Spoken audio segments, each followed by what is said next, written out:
కాంగ్రెస్ లోకి వస్తే హరీష్ రావుకు మంత్రి పదవి అట. కాంగ్రెస్ లోకి వస్తే హరీష్ రావుకు మంత్రి పదవి, ఆయనతో పాటు 26 మంది తేవాలి.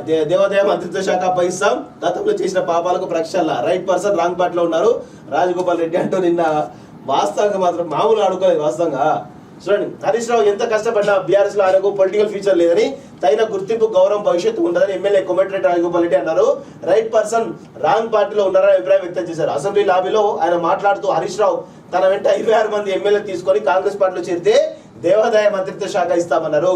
గత సర్కారులో ఆయన చేసిన పాపాలను ప్రక్షాళన చేసుకోవడానికి ఆ బాధ్యతలే కరెక్ట్ అని చెప్పారు. కాంగ్రెస్ లోకి రావాలని ఆయన నిర్ణయించుకుంటే పార్టీలో ఆలోచించి నిర్ణయం తీసుకుంటామన్నారు. తెలంగాణ రాష్ట్ర సాధన కోసం ఒక ఎంపీగా తాను చేసిన కష్టం అప్పటి సహచర ఎంపీలకు తెలుసని, కాంగ్రెస్ నాయకులు ఎవరు పదవుల కోసం పాకులాడేవారు కాదన్నారు. ఇప్పుడు బీఆర్ఎస్ లో ఉన్న హరీష్ రావు కనీస తరహాలో తాము జీ హుజూర్ బ్యాచ్ కాదన్నారు. ఉద్యమం టైంలో కాంగ్రెస్ మంత్రులు ప్రజాప్రతినిధులు పదవులను వదులుకున్నారని, బీఆర్ఎస్ మాత్రం పాలిటిక్స్ కోసం ఉద్యమాన్ని రాష్ట్ర సాధన అంశాన్ని వాడుకున్నదన్నారు.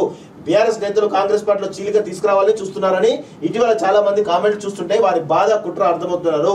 కాంగ్రెస్ పార్టీ తన పొలిటికల్ ఫ్యూచర్ కూడా కాదనుకుని ప్రత్యేక రాష్ట్రాన్ని ఇచ్చిందన్నారు. తెలంగాణలో తొలి ప్రభుత్వం ఏర్పాటు చేసిన కేసీఆర్ 10 ఏళ్లలోనే నాశనం చేశారన్నారు. రెండో టర్మ్ లో కనీసం కాంగ్రెస్ కు ప్రధాన ప్రతిపక్ష హోదా కూడా లేకుండా చేశారని, ఇప్పుడు రాష్ట్రాన్ని కాపాడుకునే బాధ్యత కాంగ్రెస్ పై ఉందన్నారు. నల్గొండలో బీఆర్ఎస్ నిర్వహించే సభకు జనం వచ్చేలా లేరని, ఆ సభ అట్టర్ ఫ్లాప్ అవుతుందన్నారు. మొత్తానికి అయితే కాంగ్రెస్ పార్టీలోకి హరీష్ రావు పోతున్నాడా అనేటువంటి, పోతే బాగుంటది అనేది ఈరోజు కాంగ్రెస్ వాళ్ళే అంటున్నారు. వస్తే మంత్రి పదవి ఇస్తామని చెప్పేసి చెప్తా ఉన్నారు. అయితే ఇక్కడ విషయం ఏంటంటే, సరే హరీష్ రావు కాంగ్రెస్ పోతాడా బీజేపీ పోతాడా అంటే బీజేపీలో కూడా అవకాశాలు చాలా ఉన్నాయి. ఎక్కువ రోజులు హరీష్ రావు అనే వ్యక్తి బీఆర్ఎస్ లో ఉండడు.